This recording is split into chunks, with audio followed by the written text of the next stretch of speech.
படம் நம்ம எவ்வளோ எடுத்தாலும் அந்த படத்தை வந்து முதல்ல பார்க்கறது வந்து எடிட்டிங் டேபிளில். ஸோ எனக்கு கிடைச்ச எடிட்டர் வந்துட்டு நாங்கள்லாம் புதுசாக இருந்தாலும் சுரேஷ் சர்ஷன் சொல்லி மிகப்பெரிய ஒரு எடிட்டர், 500 படங்கள் எடிட் பண்ண சுரேஷ் சார், அவர் தான் நம்ம படத்தோட எடிட்டர். அவர் இந்த படத்தை வந்துட்டு நான் எப்படியெல்லாம் எடுத்தாலும், அதாவது கிட்டத்தட்ட படம் வந்து ஒரு 2.5 மணி நேரம் 3 மணி நேரம் எடுத்தாலும் அந்த படத்தை கொஞ்சம் கூட கதையோட போக்கு மாறாமல் கரெக்டாக எடிட்டிங் படத்தொகுப்பு கரெக்டாக பண்ணியிருக்காருங்க. படம் முழுசாக முழு படம் ஒரு காப்பி பிகினிங்லேருந்து எண்டு வரைக்கும் அந்த படம் ரெடி ஆனாலும் முதல்ல எடிட்டர் தான் சொன்னார், சார் உங்களோட நீங்கள் சொன்ன விஷயங்கள், நீங்கள் எங்கிட்ட கதை சொன்ன விஷயத்த ஒன்று கூட மாறாமல் கொண்டு வந்துடும் கரெக்டானு கேட்டார். ரொம்ப சந்தோஷமானது. நான் கூட இதை எடுக்கலாமா சார், இதை வெட்டி இல்லாமல், இல்லை இது இருக்கட்டும், எது வேணும். ஏன்னா எடிட்டிங்கிறது சாதாரண விஷயம் இல்லை சார், மிகப்பெரிய விஷயம் சார் எடிட்டிங். இப்போ பார்த்தீங்கன்னா ஒரு சின்ன எக்ஸாம்பிள் கூட நான் சொல்லுவேன். எடிட்டிங் உதாரணமாக யாரை சொல்லுவேன்னா, ராமாயணத்தில் எல்லாத்துக்கும் தெரிஞ்ச விஷயம் வந்துட்டு கேரக்டர் வந்து ஹனுமான். ராமாயண கதை எல்லாத்துக்கும் தெரியும். ஹனுமான் வந்துட்டு சீதை தூது போகிறார், ராமர் வந்து தூது அனுப்புறாரு சீதை அங்கே நலமா இருக்காளா பார்த்துடுவான்னு. அங்கே சீதை போய் பார்த்துட்டு திரும்புறார். ஆனால் அந்த ராமர் வந்து டென்ஷனில் அனுமான தூது அனுப்பிச்சிருக்கமே, எப்படி அங்கே எங்கே டென்ஷனில் அலைஞ்சிட்டு இருக்காரு. அங்கே அனுமான் வந்து சீதையை பார்த்துட்டார், அது ஆடியன்ஸுக்கு தெரிஞ்ச விஷயம். அப்போ அந்த இடத்துல அங்கிருந்து வரும்போது ராமா அப்படின்னு ஆரம்பிக்கலாம், ஹனுமான் கண்டேன் சீதையை அப்படின்னு ஆரம்பிச்சார். ஓப்பனிங்லேயே கண்டேன் போட்டார். அந்த ஒரு வார்த்தை தான் எடிட்டிங். ஸோ மிகப்பெரிய எடிட்டிங் உதாரணம் ஹனுமான். அந்த மாதிரி தான் நம்ம எடிட்டர் சுரேஷ் சார் சொல்லுவேன், மிகப்பெரிய எடிட்டிங்க்கு ஒரு உதாரணம். ஏன்னா அந்த வார்த்தையை முன்ன பின்ன போடுறது தான் இருக்கு. ராமா அப்படின்னா கூட அந்த இடத்துல லேக் ஆகும். அந்த இடத்துல ராமர் வந்து சீதையை பார்த்தாரா இல்லையா, கண்டேன் சீதையும் போது அது முடிஞ்சு போச்சு மேட்டர். ஆல்ரெடி சொன்னது ரிப்பிட்டேஷன் போர் அடிக்காம இருக்கும். அந்த மாதிரி தான் நம்ம எடிட்டர் அழகா கொண்டு வந்திருக்காரு, ரொம்ப அற்புதமா கொண்டு வந்திருக்காரு. படத்தோட ஹீரோயின் பத்தி சொல்லணும்னா ரீச்சா சின்ஹான்னு ஒரு பொண்ணு, மும்பை மதுரை. அது என்னடா அது படம் எடுக்கிற எல்லாருமே தமிழ்நாட்டில் நடிகைகளே இல்லையா, எல்லாரும் போய் மும்பையில் போய் நடிகளை செலக்ட் பண்றது, அப்படி இல்லைங்க. இந்த கதைக்கு ஒரு கேரக்டர் அந்த மாதிரி தேவைப்பட்டுச்சு, ஒரு கேர்ள் தேவைப்பட்டுச்சு. அதனால இந்த படத்தில் கதாநாயகி வந்து மிகப்பெரிய ஒரு காதல் காட்சியிலோ அந்த மாதிரி இல்லை, கதாநாயகி இருக்கா படத்தில், லவ் சீக்வன்ஸ் இருக்கு. ஆனால் லவ் சீக்வன்ஸோ லவ் படமோ கிடையாது. இதனால கதாநாயகி வந்துட்டு ஒரு குறிப்பிட்ட பங்கு தான் கதாநாயகியோட பங்கு இருக்கும். இது மிகப்பெரிய கதாநாயகி ஓரியன்ட் சப்ஜெக்ட் இல்லை. ஆனால் கதாநாயகி வந்து ரொம்ப நல்லா கோஆப்டிவாக சொல்லிக் கொடுக்குறத புரிஞ்சுட்டு நல்லா பண்ணாங்க, ஒன்றும் ப்ராப்ளம் இல்லை. ஹீரோயின் வந்துட்டு அதாவது தமிழ் தெரியாத ஹீரோயின் கூட ஒர்க் பண்ணுறதுனால எனக்கு ஒன்றும் பெரிய ப்ராப்ளமாக தெரியலைங்க. கோஆர்டிஸ்ட் பற்றி சொல்லணும்னா லொல்லு சபா ஜீவா வந்து ஹீரோ கூடிய டிராவலர். லொல்லு சபா ஜீவா எல்லாத்துக்கும் தெரியும், பேரே லொல்லு சபா ஜீவா. பயங்கரமாக லொல்லு பண்ணுவார், பயங்கரமாக கலாய்வார், கலாய்வார், சென்னை ஸ்லாங் அப்படியே வருது. பயங்கரமாக எல்லாத்தையும் கிண்டல் பண்ணுவார்.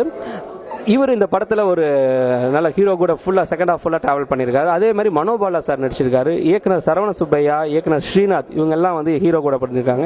எல்லாருமே கோஆப்ரேட் பண்ணி அந்த கதாபாத்திரம் இப்போ வந்து ஒவ்வொருத்தருக்கும் ஒரு இண்டிவிஜுவாலிட்டி இருக்குங்க. நான் தான் புதுசு. மனோபாலா சார் மிகப்பெரிய டேரக்டர், சரவண சுப்பையா சார் அஜித்தை வச்சு பண்ண மிகப்பெரிய ஒரு படம் கொடுத்தவர், ஸ்ரீநாத் சாரும் ஒரு படம் பண்ண டேரக்டர். ஆனால் இவங்க 3 பேருமே நான் அது டேரக்டர், நான் வந்து மேக்ஸிமம் நடிச்சு காட்டிடுவேங்க, இது இப்படி பண்ணும் அப்படி பண்ணும் நடிப்பேன்.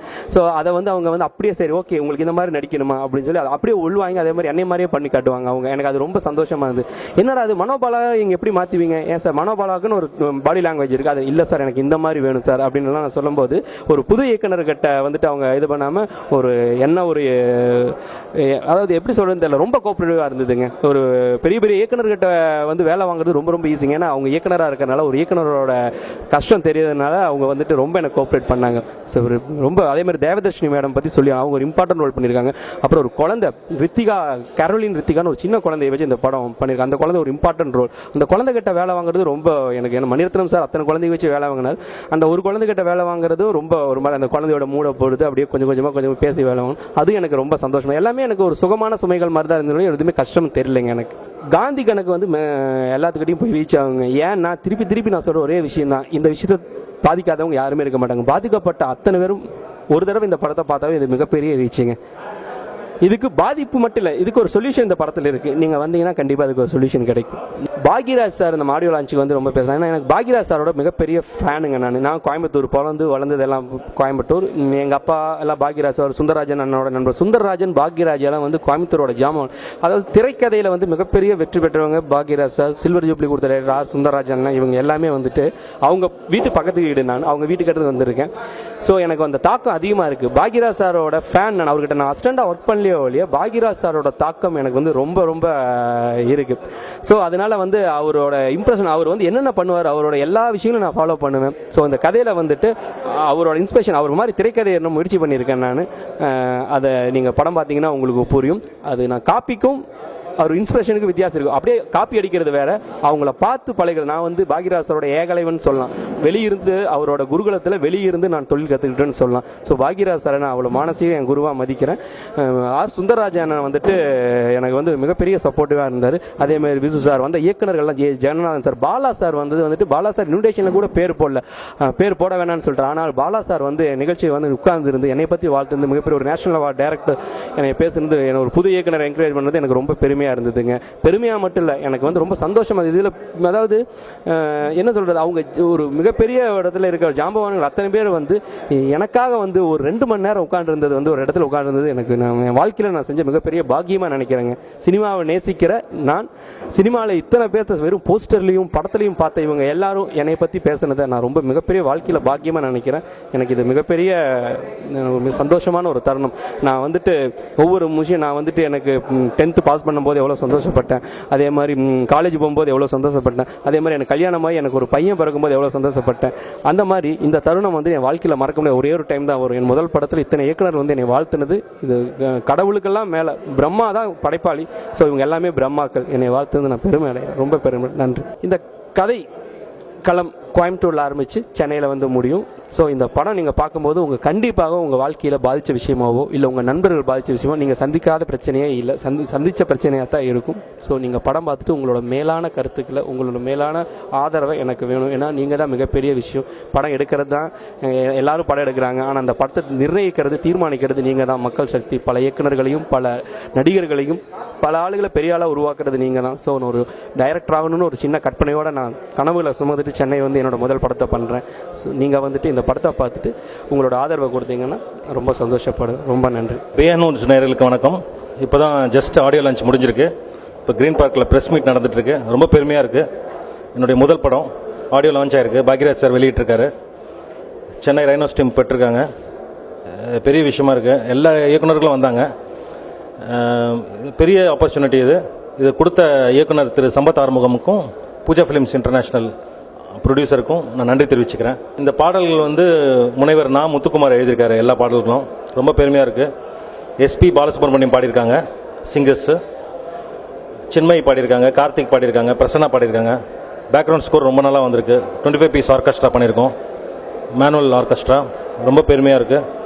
இந்த ஆப்பர்ச்சுனிட்டி கொடுத்த திரு சம்பத் ஆறுமுகம் அவர்களுக்கு நன்றி. முத்துக்குமார் சார் கிட்ட போகும்போது எனக்கு கொஞ்சம் பயமாக இருந்தது. அதுக்கப்புறம் அவர் ரொம்ப தைரியம் கொடுத்தாரு. அப்புறம் என்னோடய டியூனை கேட்டு ரொம்ப இன்ஸ்பயர் ஆனார். எஸ்பிபி பாலசுப்ரமணியம் வந்து ஃபஸ்ட்டு நான் போய் அப்ரோச் பண்ணும்போது எந்த ஒரு தயக்கம் இல்லாமல் நான் வந்து பாடுறேன், ஏன்னா காந்தி கணக்கோட தீம் சாங் நீங்கள் தான் சார் பாடணும் அப்படின்னு சொன்னோடனே போடு போடுன்னு ஒரு சாங்கு. இந்த சாங் தான் வந்து கதையை தீர்மானிக்கிற ஒரு சாங்கு. ரொம்ப சேலஞ்சிங் சாங் அது. அதில் வந்து எம்ஜிஆர் பாடல் உள்ளே நுழைச்சிருப்பார் இயக்குனர். அது ஒரு ஸ்பெஷாலிட்டியாக இருக்கும். அது மிகப்பெரிய ஒரு சேலஞ்சாக இருந்தது எனக்கு முதல் படத்துலேயே. ரொம்ப பெருமையாக இருக்குது. எம்ஜிஆர் சாங்ஸ்ன்றது வந்து இயக்குனர் திரு சம்பத் ஆறுமுகம் அவர்களுடைய ஐடியா தான். அது உள்ளே நுழைக்கணும் சார் அப்படின்னாரு அவர். ஓகே சார், அது பண்ணலாம் சார். எப்படின்னா கொஞ்சம் எப்படி பண்ணணும், அது ஸ்ருதி வேறு மாதிரி இருக்கும், அது பழைய சாங் ஆச்சு அப்படின்னு சொல்லி கொஞ்சம் சேலஞ்சிங்காக இருந்தது. ஆனால் அதை வந்து அவர் ரொம்ப அழகாக விஷுவல் அதை பண்ணி அதை வந்து பாட்டுக்கு மேலே விஷுவலை பெருமை சேர்த்துட்டார் அவர். அது சம்பத் ஆறுமுகம் அவர்களுக்கு தான் நன்றி சொல்லணும். எடிட்டர் பற்றி நான் சொல்லி ஆகணும். மிகப்பெரிய ஒரு எடிட்டர். 500 ஃபிலிம்ஸ் பண்ணியிருக்காரு, 600 ஃபிலிம்ஸ் பண்ணியிருக்காரு அவர். சுரேஷ் அர்ஸ் அவர் வந்து என்னோட சாங் எடிட் பண்ணியிருக்காரு. அது வந்து மிக பெருமையான விஷயமா இருக்குது. ரொம்ப நல்லா இருக்குது எடிட்டிங்கு. முதல்ல என்னுடைய பாடல்களுக்கு டான்ஸ் ஆடுறது இதெல்லாம் நான் பார்க்கும்போதே நானே ஒரு ஆடியன்ஸ் மாதிரி உட்காந்து பார்த்தேன், வியப்பாக பார்த்தேன். அது எனக்கு ரொம்ப பெருமையாக இருந்தது. எனக்கு பேக்ரவுண்ட் ஸ்கோருன்றது வந்து நான் வந்து ஒரு பழைய ஸ்டைல் முறையில் தான் பண்ணேன். மார்க்கிங் பண்ணேன். படத்தை ஃபுல்லாக மார்க் பண்ணி அதுக்கப்புறம் மேனுவல் ஆர்கெஸ்ட்ரா பண்ணோம். எனக்கு மானசீக குரு வந்து இசைஞானி இளையராஜா. ஸோ அவருடைய வழியிலே நான் வந்து பேக்ரவுண்ட் ஸ்கோர் பண்ணணும்னு சொல்லி 25 பீஸ் ஆர்கெஸ்ட்ரா பண்ணோம். எனக்கு ஃபுல் சப்போர்ட் வந்து டைரக்டர் கொடுத்தாரு, ப்ரொடியூசரும் கொடுத்தாங்க. கேமராமேனோட ஒர்க்கும் ரொம்ப நல்ல ஒர்க்கு இந்த படத்தில். எஸ்பி கார்த்திக்ன்ற அவர் பிரியன் சார் கிட்ட இருந்தார். ஸோ இது ஒரு பெரிய டீமாக வந்தால் எனக்கு ரொம்ப சந்தோஷமாக இருக்கும். அதை விட சம்பத் ஆறுமுகம் சாருக்கு ஒரு லைஃப் கிடைச்சதுன்னா எங்களுக்கெல்லாம் லைஃப் கிடைச்ச மாதிரி. தேங்க்ஸ்.